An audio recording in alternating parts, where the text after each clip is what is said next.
আপনি দেখছেন news now, আমরা জানি কোনটা খবর। नमस्ते, आप सभी देख रहे हैं न्यूज नाउ में आज का समाचार। केंद्र सरकार ने आज नेशनल हाईवे की सुपरविजन के लिए एक टीम भेजा है। इस संबंध में बारिश के दौरान कोई भी काम नहीं किया जाएगा। मुख्यमंत्री ने मुक्तधारा ऑडिटोरियम में नियुक्ति पत्र वितरण कार्यक्रम में यह बात कही। मुख्यमंत्री डॉक्टर मानिक शाह ने बुधवार को पब्लिक वर्क्स डिपार्टमेंट में इंजीनियर पोस्ट के लिए नियुक्ति पत्र वितरित किए। मुक्तधारा ऑडिटोरियम में नियुक्ति पत्र वितरण का कार्यक्रम मुक्तधारा ऑडिटोरियम में आयोजित किया गया। अपने संबोधन में मुख्यमंत्री ने बताया कि केंद्र सरकार ने राष्ट्रीय राजमार्ग के कार्य की निगरानी के लिए राज्य में एक टीम भेजी है। इस संबंध में मुख्यमंत्री डॉक्टर मानिक शाह ने आज के कार्यक्रम में कहा कि बारिश के दौरान कोई भी कार्य नहीं किया जाएगा। হাইওয়ের একটা জায়গার মধ্যে মাটি নিচে অলরেডি চলে গেছে, তো সেখানে কি করে রাস্তাটা ঠিক থাকবে? তো এর জন্য আমরা সাথে সাথে আমরা কেন্দ্রীয় সরকারের সাথে কথা বললাম, যেমন কথা তেমনি কাজ, পুরো টিম পাঠিয়েছে। আর ত্রিপুরাতে সবচেয়ে বড় জিনিস হচ্ছে যে মাত্র 4 মাসের কাজ, 4 মাস আপনি কাজ করতে পারবেন, কারণ রেনি স্টেট এটা, কখন যে বৃষ্টি আসবে কেউ বলতে পারবে না। 4 মাসের আপনার কাজ করতে পারবেন। এবং 4 মাসের আগে আমি আমাদের মিটিংয়ে আমি বলেছি পিডব্লিউডিদেরকে নিয়ে যে 4 মাস আগে, অর্থাৎ 12 মাসের 4 মাস বাদ দিয়ে বাকি মাস শুধু কাগজপত্র এই কাজগুলো করে নিন। আমাদের এখানে কি হয়, বৃষ্টির সময় কাজটা হয়। আগের থেকে যদি আমরা সব এই আগের মাসগুলোতে সব আপ টু ডেট ফিল্ডে 4 মাসের মধ্যে খালি কাজ থাকতে হবে, বৃষ্টির মধ্যে কোনো কাজ হবে না।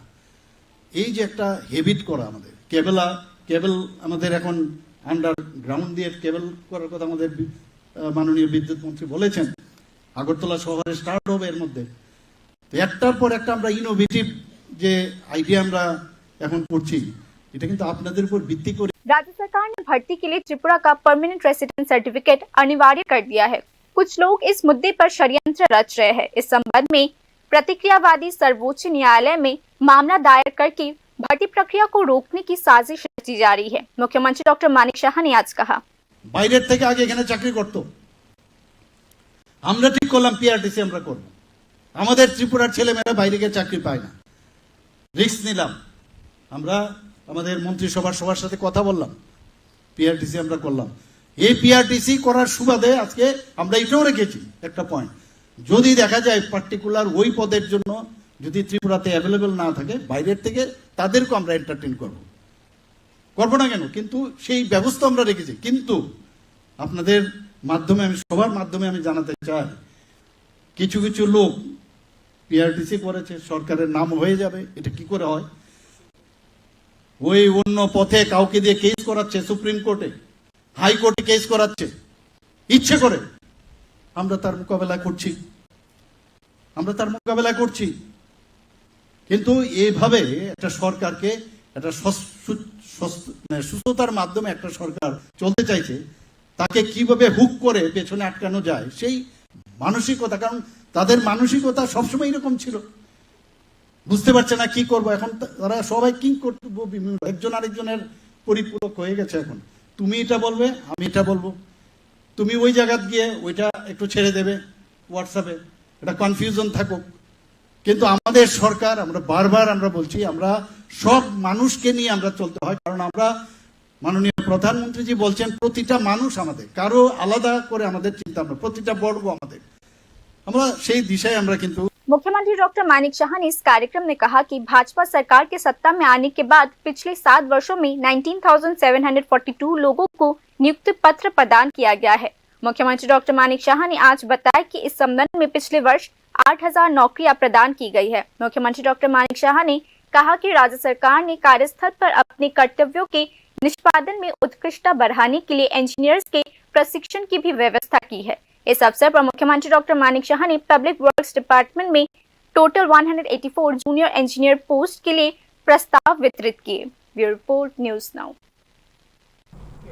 राज्य सरकार ने शिक्षकों की कमी को दूर करने के लिए 1615 नए टीचर्स की भर्ती का निर्णय लिया है। भाजपा सरकार के तहत त्रिपुरा धीरे धीरे विकास की ओर आगे बढ़ रहा है। त्रिपुरा प्रदेश भाजपा ने इस निर्णय के लिए मुख्यमंत्री का आभार व्यक्त किया है। मुख्यमंत्री डॉक्टर मानिक शाह के नेतृत्व वाली बीजेपी सरकार राज्य के वंचित वर्ग के विकास के लिए एक के बाद एक निर्णय ले रही है। बीजेपी ने एक प्रेस कॉन्फ्रेंस में कहा, यह सरकार राज्य के बुनियादी ढांचे के विकास के लिए काम कर रही है। बीजेपी प्रदेश कमेटी ने एक प्रेस कॉन्फ्रेंस में यह भी कहा कि विपक्ष का दावा है कि राज्य के स्कूल शिक्षकों की कमी से जूझ रहे हैं। हालांकि भाजपा सरकार त्रिपुरा में टीचर्स रिक्रूटमेंट के लिए एक के बाद एक भर्ती प्रक्रिया जारी रखे हुए है। क्योंकि प्रदेश अध्यक्ष पद के लिए कई उम्मीदवार हैं, इसीलिए भाजपा का केंद्रीय नेतृत्व चुनाव कराने के बजाय उम्मीदवारों के नाम की घोषणा करेगा।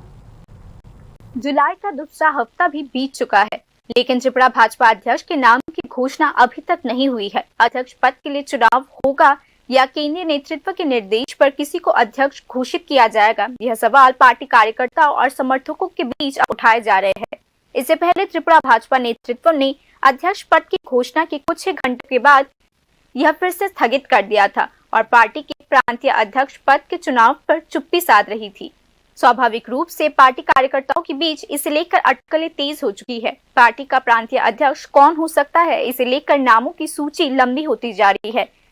जहां पहले पार्टी के प्रांतीय अध्यक्ष पद के लिए 3 से 4 नाम चर्चे में थे, वहीं अब अध्यक्ष पद के लिए कम से कम 1 दर्जन नाम सामने आ रहे हैं। जैसे जैसे दिन बीतते जा रहे हैं, अध्यक्ष पद को लेकर अटकलें तेज होती जा रही है। वहीं दूसरी ओर अध्यक्ष पद के लिए किसी के नाम की घोषणा करना भाजपा के केंद्रीय नेतृत्व के लिए चुनौतीपूर्ण होता जा रहा है। इसी बीच राजनीतिक विश्लेषकों का मानना है कि त्रिपुरा प्रदेश भाजपा अध्यक्ष पद के लिए चुनाव की कोई संभावना नहीं है, समय बहुत कम है और दूसरी ओर अखिल भारतीय अध्यक्ष के नाम की घोषणा से पहले प्रदेश अध्यक्ष चुनाव प्रक्रिया पूरा करना होगा। इसीलिए राजनीतिक विश्लेषकों को पूरा यकीन है कि चुनाव के बजाय केंद्रीय नेतृत्व के निर्देश पर अध्यक्ष पद के लिए किसी के नाम की मंजूरी दी जाएगी। दूसरी ओर दिल्ली स्थित भारतीय जनता पार्टी के केंद्रीय नेतृत्व ने न्यूज नाउ को बताया कि 21 जुलाई को शुरू होने वाले संसद के मॉनसून सत्र से पहले भाजपा के नए प्रांतीय अध्यक्ष का चुनाव कराना असंभव होगा। भाजपा के अखिल भारतीय अध्यक्ष के रूप में जेपी नड्डा का कार्यकाल जून 2024 में समाप्त हो गया था। वर्तमान में उनका कार्यकाल बढ़ाया गया है। साथ ही जेपी नड्डा केंद्र सरकार में मंत्री भी है। इसी कारण भारतीय जनता पार्टी संसद के मॉनसून सत्र के बाद ही पार्टी के अखिल भारतीय अध्यक्ष के संबंध में अगला कदम उठाएगी। उल्लेखनीय है कि पार्टी संविधान के अनुसार भाजपा अध्यक्ष का कार्यकाल 3 वर्षों का होता है। एक व्यक्ति 2 बार से ज्यादा पार्टी अध्यक्ष नहीं बन सकता है।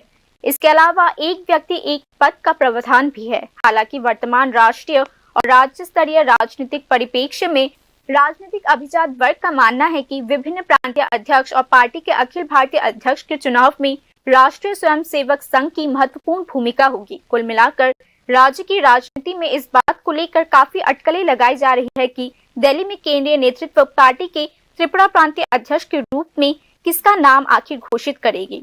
Bureau report, news now.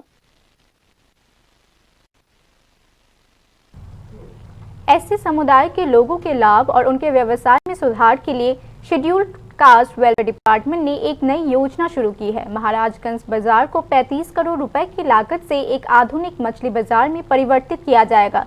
यह प्रोजेक्ट फिशरीज डिपार्टमेंट को सौंप दी गई है। फिशरीज मिनिस्टर सुधांशु दास ने इसी उद्देश्य से बाजार का निरीक्षण किया। निरीक्षण के दौरान मंत्री के साथ मेयर दीपक मजुमदार, काउंसिलर रत्ना दत्त और अन्य लोग मौजूद रहे। আমাদের আসার উদ্দেশ্য হচ্ছে আমরা সবাই জানি গুলবাজার আমাদের যে মৎস্য বাজার আছে, এই মৎস্য বাজারে বেশিরভাগ মৎস্য ব্যবসায়ী যারা আছেন বা যারা মৎস্য বিক্রেতা তারা বিশেষ করে এসসি কমিউনিটির মানুষ। তো আমরা এসসি ওয়েলফেয়ার ডিপার্টমেন্ট থেকে সিদ্ধান্ত নিয়েছি তাদের মৎস্য ব্যবসার ক্ষেত্রে বা মাছ বিক্রির ক্ষেত্রে তাদেরকে যাতে অত্যাধুনিক বসার সুবন্দোবস্ত করে দেওয়া যায়, তার জন্য এসসি ওয়েলফেয়ার ডিপার্টমেন্ট একটা প্রজেক্ট হাতে নিয়েছে মডার্ন ফিশ মার্কেট তৈরি করার জন্য।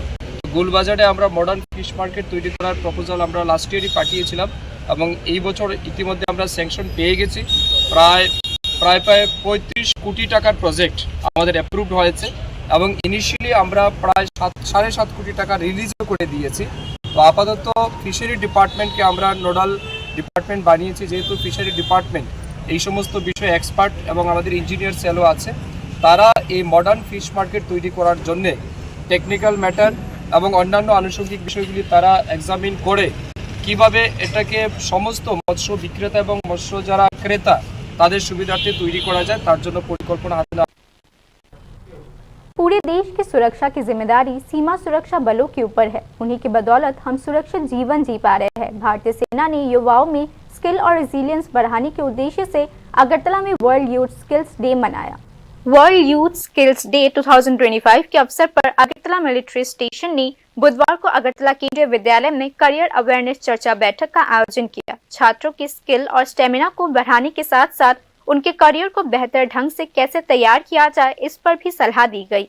एक परिवर्तनकारी भविष्य के लिए कुशल शिक्षकों और प्रशिक्षकों की आवश्यकता होती है, इसीलिए छात्रों को टेक्निकल स्किल्स, फिजिकल एंड्योरेंस और नेशनल सर्विस की भावना को बढ़ाने की आवश्यकता है। इस कार्यक्रम में 100 से ज्यादा छात्रों ने भाग लिया। यह कार्यक्रम नई पीढ़ी को प्रेरित करने के उद्देश्य से आयोजित किया गया था। इस कार्यक्रम में उपस्थित अतिथियों और छात्रों में भारी उत्साह और उमंग देखा गया।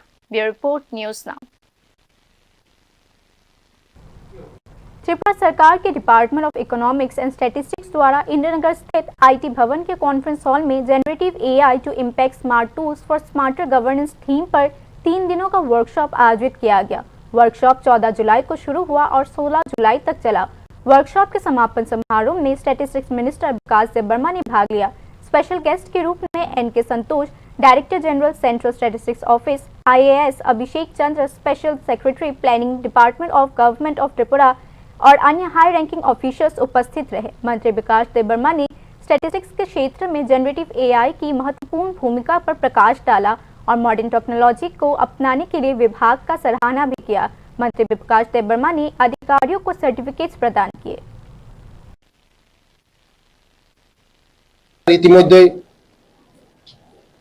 অনেক প্রকল্প হাতে নিয়েছেন, যেমন মোবাইল আপলোড, সরকারি ডাটা ডিজিটাল ফর্ম সংস্করণ, SDG সম্পর্কিত তথ্য ব্যবস্থাপনা আর এআই এর দ্বারা অটোমেটিক রিপোর্ট তৈরি করা।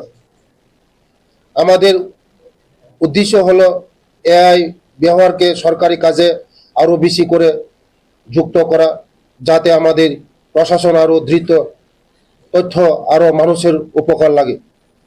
ডাক্তার রেশমি আমাকে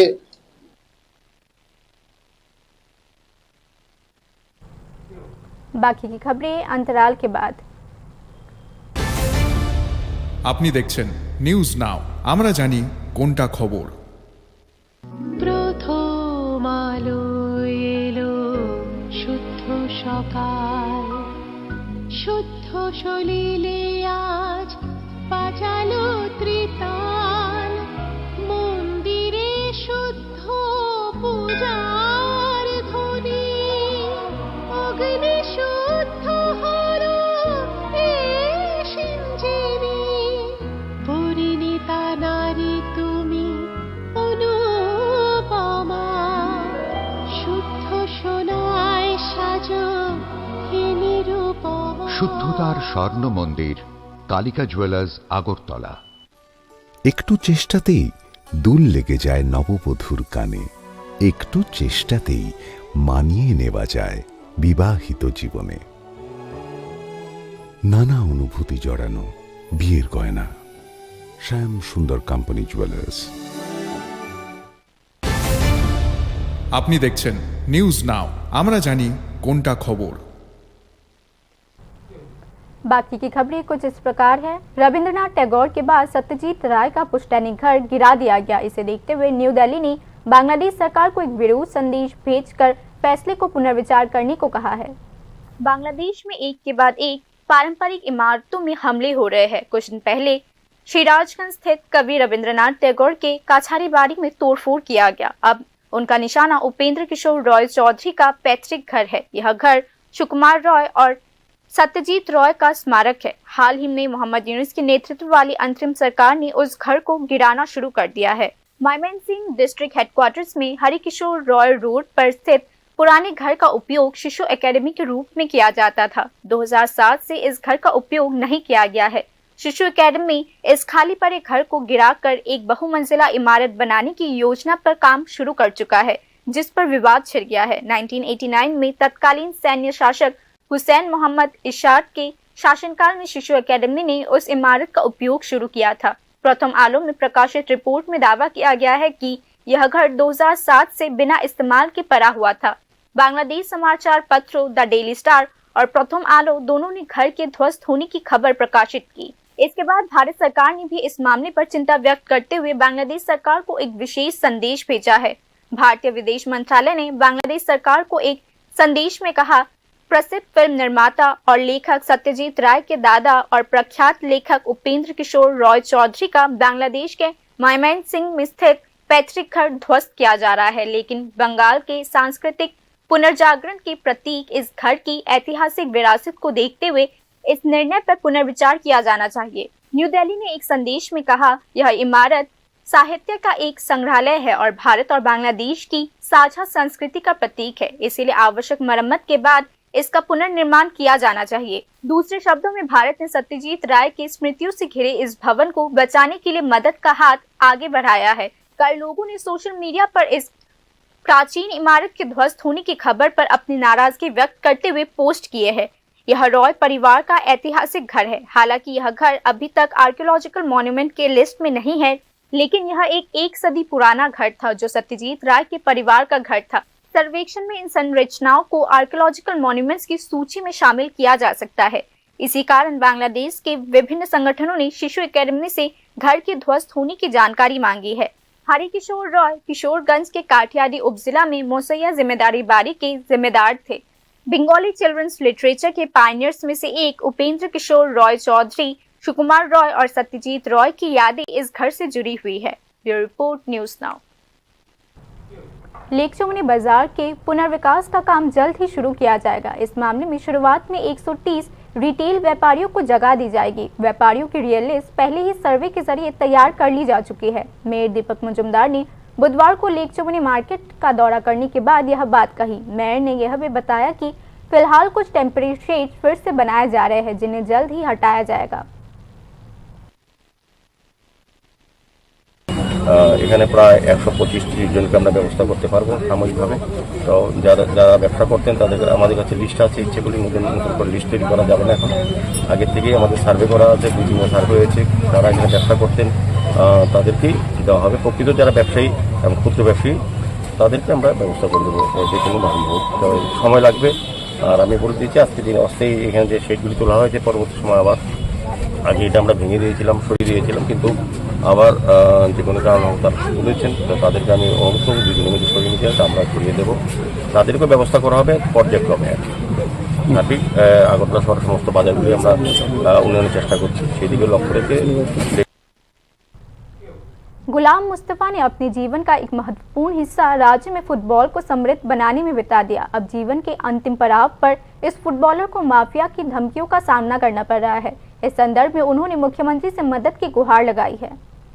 राज्य के पूर्व फुटबॉलर और उनके परिवार को माफिया से खतरा है। इस संदर्भ में उन्होंने मुख्यमंत्री से मदद की गुहार लगाई है। सोनामुड़ा सब डिवीजन के एनसी नगर निवासी गुलाम मुस्तफा ने राज्य के फुटबॉल को समृद्ध बनाने के लिए अपने जीवन का महत्वपूर्ण समय दिया है। उन्होंने राज्य का प्रतिनिधित्व किया है। यह फुटबॉलर अब भू माफिया के खतरे में है। यह पूर्व राज्य फुटबॉलर अपने परिवार का भरण पोषण करने के लिए अपनी संपत्ति बेच रहा है। गुलाम मुस्तफा ने भू माफिया से धमकियां मिलने के बाद पुलिस स्टेशन में मामला दर्ज कराया। गुलाम मुस्तफा प्राक्तन फुटबॉलर, त्रिपुरा राज्य इंटरन्যাশনাল प्राक्तन फुटबॉलर। আমার বাড়ি এনসি নগর, এখন থাকি সোনামুড়ার মসজিদের পাশে ভাড়া থাকি, আর নিজের এখানে নিজস্ব দোকান আছে। আর আমার জমি জায়গা আছে সোনামুড়ার ব্রিজ পাড়িয়ে যে বেজিমারা পঞ্চায়েতে। তো ওই জমি বিক্রি করতে গিয়ে আর যারা পার্শ্ববর্তী আছে আমি তারা জিজ্ঞেস করছি যে তোমরা যদি রাখতে চাও রাখো, আমি তাইলে অন্য গানে আমার জমি দরকার, আমার ছেলে মেয়ে কলেজে এখানে পড়ে, তাদের প্রাইভেট টিউশন মিশন অনেক টাকার দরকার, বাইরে পড়তে দেবো। তো তারা কিন্তু কইতেছে রাখতো না। যখনই যেই মাত্র আমি অন্য গানে কোনো কাস্টমার দেখাইতে যাই, আবার কাস্টমারে তারা বকাবকি করে। আর পথে আমার কালকার রাত্রে হুমকি দিছে আরিফ আর বিলকিস বেগম, আরিফের মা, যে যদি জমির কাছে আর কোনোদিন যাও তাহলে আমারে চিনি দিয়ে কুফাইব, গুল্লি করব, আমার ছেলে মেয়ে যে কলেজে পড়ে কলেজে হাইজিক করে লয়ে যাবো গা। এটা আরিফ। আমার বাড়ি ঘরের ভিতরে অনেক ভীষণ টেনশনের মধ্যে আছে, আমি নিজেও টেনশনে আছি। কারণ জমি জামা নিয়ে এরা তো চারিদিক দিয়ে দেখি আমরা মোবাইলে এক ভাই আরেকবারে মাইরে লায়, এই জন্য ওই জন্য মাইরে লায়। তো ওই সব চিন্তা ভাবনা আমার ফ্যামিলি অবধি করে মানে ঘুম নাই। এখন আমি फुटबॉल में गुलाम मुस्तफा ने 18 बार त्रिपुरा का नेतृत्व किया है। उन्होंने राज्य के फर्स्ट क्लास के फुटबॉल क्लब लाल बहादुर सारोस संघ आदि में फुटबॉल टीम का वर्षों तक नेतृत्व भी किया है, लेकिन भू माफिया की धमकियों के आगे गुलाम मुस्तफा बेबस हो चुके हैं। ऐसे में गुलाम मुस्तफा ने मुख्यमंत्री से मदद की गुहार लगाई है। আমার প্রিয় ত্রিপুরা রাজ্যের মানিক শাহ মুখ্যমন্ত্রীর কাছে যা আমি আবেদন করতেছি যে আমি ফুটবলার হিসাবে ত্রিপুরা রাজ্যে 18 বার আমি ন্যাশনাল করেছি, ত্রিপুরার হয়ে পার্টিসিপেট করেছি অন্য রাজ্যে, আর লাল বাহাদুর সরুজ সংঘ জুয়েল সব ক্লাবের আমি ক্যাপ্টেন ছিলাম আগরতলা। সেই সবার কাছে আমি রিকোয়েস্ট করব আমার এই জমি এটা যদি আমি বিক্রি করতে পারি, আমার ছেলে মেয়েদের যদি আমি পড়ালেখা করাতে পারি, তার জন্য যেহেতু আমার মুখ্যমন্ত্রী আমার একটু ব্যবস্থা করতেন। আমাদের মুখ্যমন্ত্রীও প্লেয়ার ছিলেন, এক সময় প্রাক্তন প্লেয়ার ছিলেন, তো সে আমিও একজন প্রাক্তন প্লেয়ার হিসাবে আমার প্রিয় মুখ্যমন্ত্রীর কাছে আমি আবেদন করতে আছি যে আমার জায়গাটা যেহেতু আমি বিক্রি করতে পারি। সেই मुख्यमंत्री ने भूमाफियाओं और दलाली करने वालों के खिलाफ सख्त कार्यवाही का संदेश दिया है, लेकिन कुछ लोग मुख्यमंत्री के संदेश को महत्व नहीं दे रहे हैं। इसी लिहाज से गुलाम मुस्तफा को धमकियां मिल रही है। ये report news now. Kanchanpur Dasda high school के छात्र पर्याप्त शिक्षकों की कमी से जूझ रहे हैं। छात्र उच्च शिक्षा से भी वंचित हो रहे हैं। बुधवार को छात्रों ने स्कूल में शिक्षकों की नियुक्ति की मांग को लेकर स्कूल के मुख्य द्वार के सामने सड़क जाम कर दिया, जिससे आम लोगों को भारी परेशानी का सामना करना पड़ रहा था।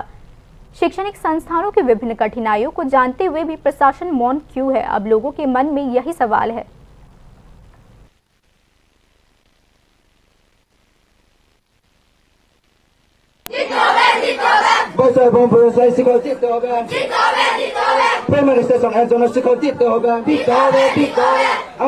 আমাদের বিদ্যালয়ে আরো সাইকেল দিতে হবে।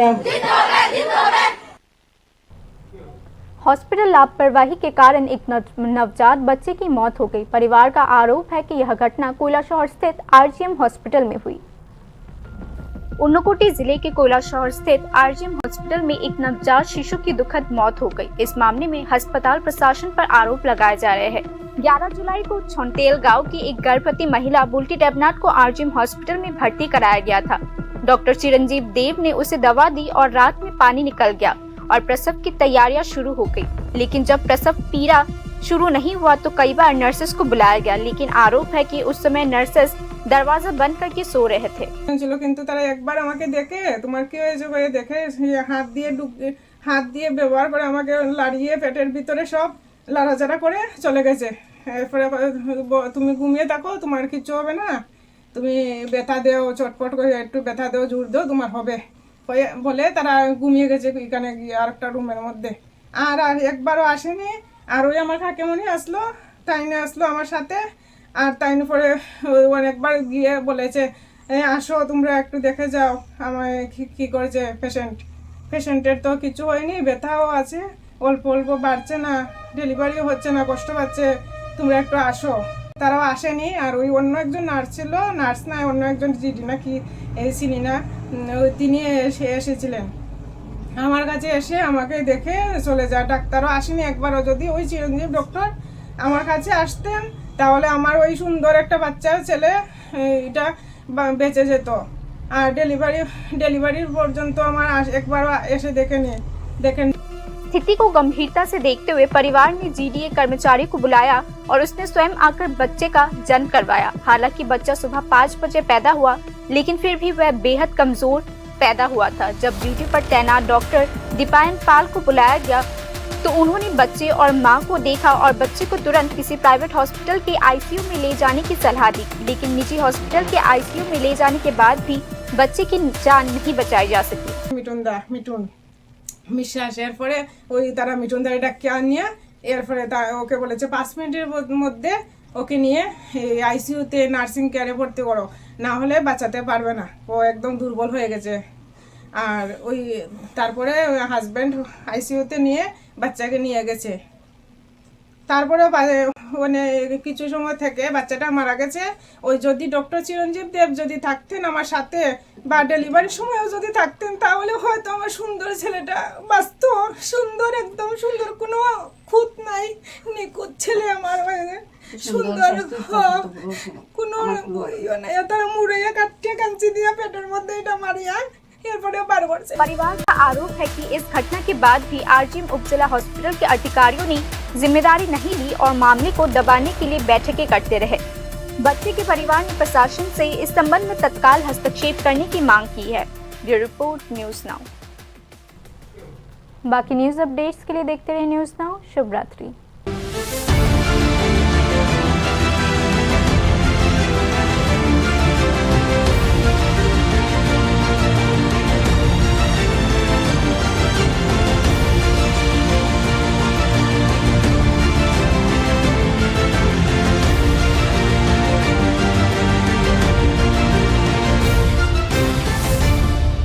আপনি দেখছেন নিউজ নাও।